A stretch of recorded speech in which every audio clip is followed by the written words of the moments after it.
Hello folks, All Out the One here, and this is exactly why I love coming to the countryside. Check out this little beastie here.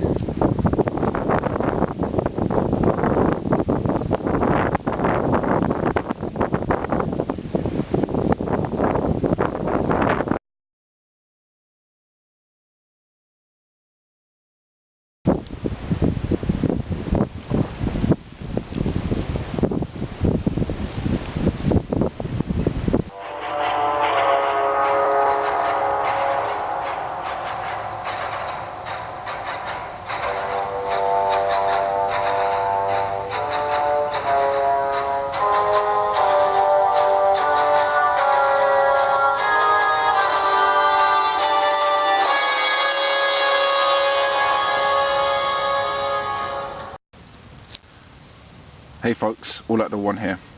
I'm out here in the woods today, amongst other reasons, to test out this bushcraft knife that I made a couple of years ago. Some of you, I'm sure, have already seen her. I have named her Susie, by the way, and I forged her by hand a couple of years back, and had subsequent bits and pieces done to her, and now she's ready for a full woods testing. Now that the weather has improved a little, I'm not so hesitant about bringing her out. She is a high carbon steel blade, so quite prone to rusting generally if you let any moisture get to it. So yeah, I've brought her out on a nice sunny day, and I'm going to put her through her paces. First up, just to test overall sharpness before we get into it. We'll just see how it does with the classic paper cut test.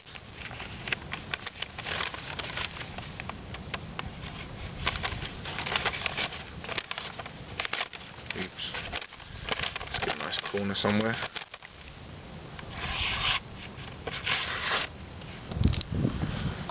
Alright, now we'll get into some wood prep.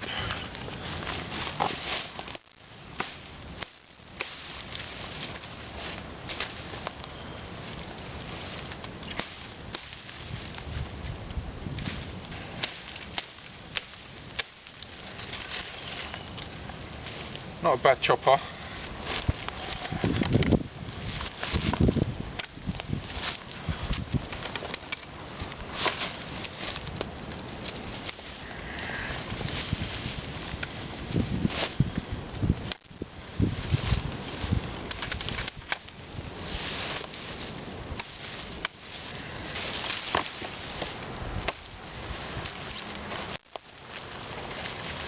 Goes through these supple little branches really easily. This is a bit of fallen dead wood, but I don't think it's been down long. It's still green.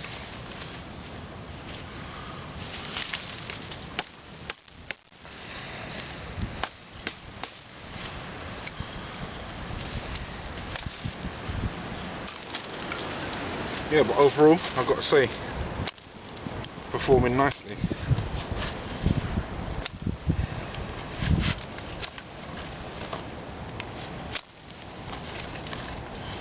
Really nice clean cuts.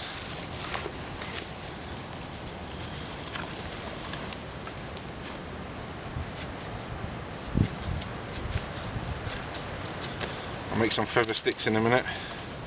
See how well it does at doing that. Now let's give it another little chopping test. See if I can get through this wood. You know, it's not that thick, probably what, 2 inches, and as I said, it's still green, so we'll see how long this takes.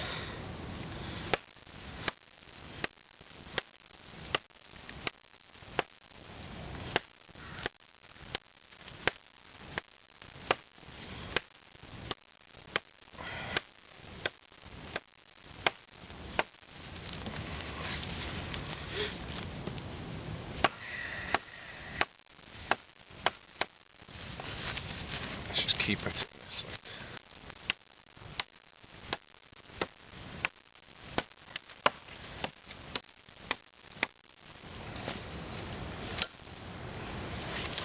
It's not bad. Well, as far as making feathers is concerned, it's not the best knife I've ever used for that purpose. It was quite difficult to get them this fine. I think it's just the dynamics of the blade. It's quite a long thing with quite a thick stock, so just makes it a bit tricky to get really nice feathers.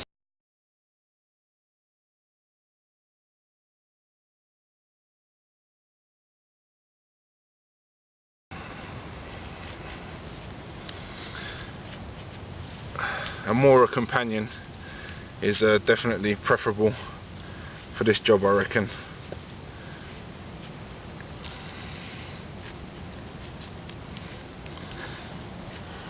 I think that, you know, they're fine enough to do the job, in my opinion.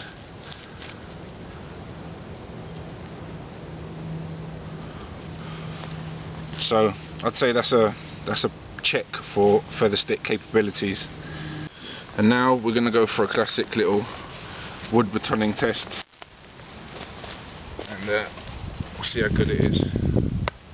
First up, this fresh wood, relatively fresh. I think it's beech, although actually saying that, I changed my mind. It's birch.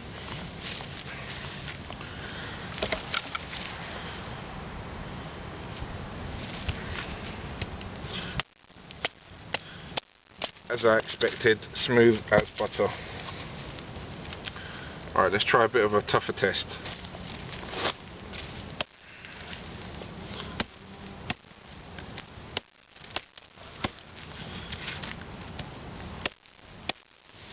I got the angle a bit off there. Let's try that again.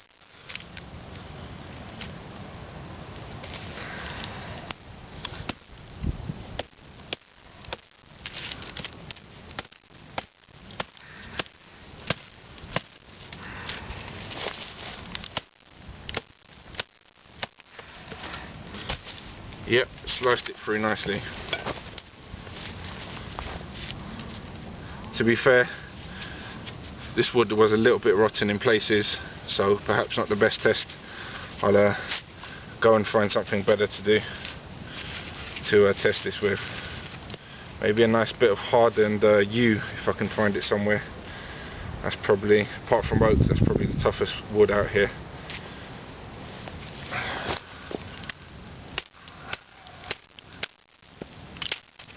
Yep, no problems.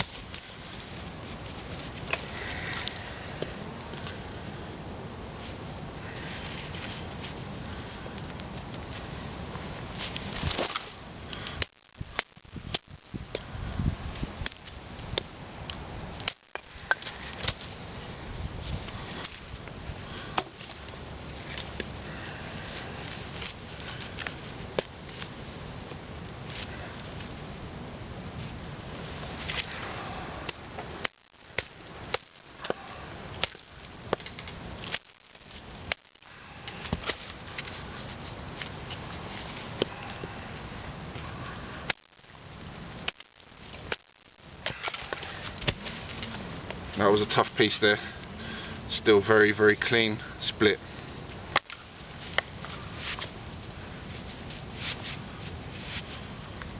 Just having a quick look at the edge.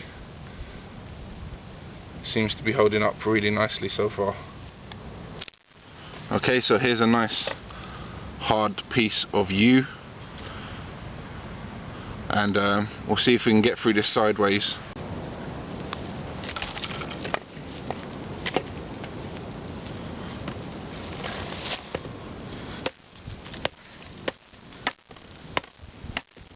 Yeah, that's going to be a tough job.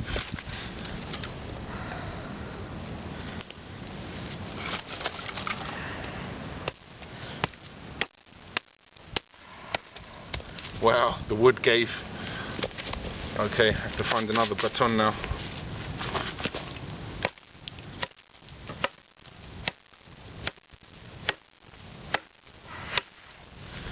Whew, I'll be honest with you, that's a long job. I mean, just as a testament to how hard view is once it's been seasoned. I was giving it some pretty tough blows there, and all I've managed to get in there is about a 2 centimeter gash. Bit of paracord here, and let's see how it cuts through this after that batoning. Yep, nice clean cut still. So the final little test I'm going to give for my bushcrafting knife is see how well it works with flint and fire steel as well. Right, so the easy test first of all. Let's see how it gets on with a standard man-made fire steel. Yeah, that's lovely. Throwing big sparks there. Okay, so that's a definite confirm on that one. And let's see with the flint. A word of caution: when either napping flint or using it to produce a spark, little bits of flint go flying everywhere and can easily hit you in the eye, which is none too pleasant.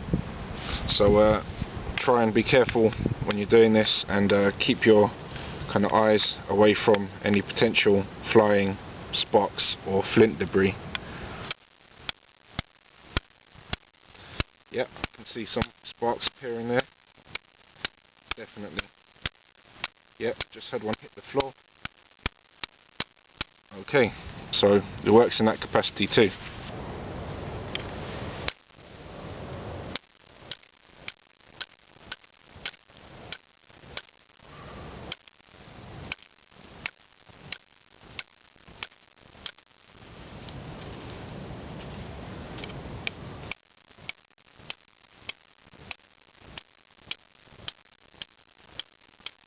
Oh, hello.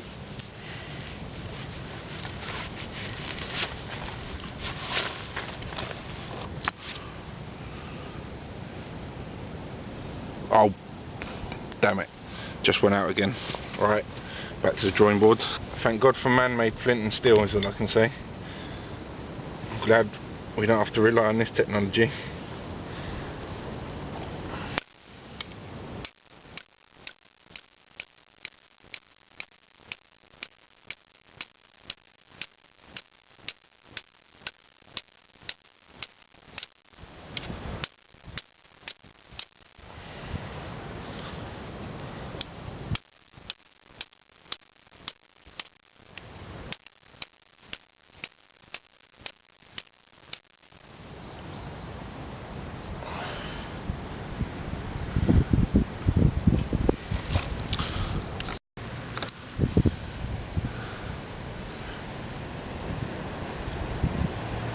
There we have it right there, and it's out.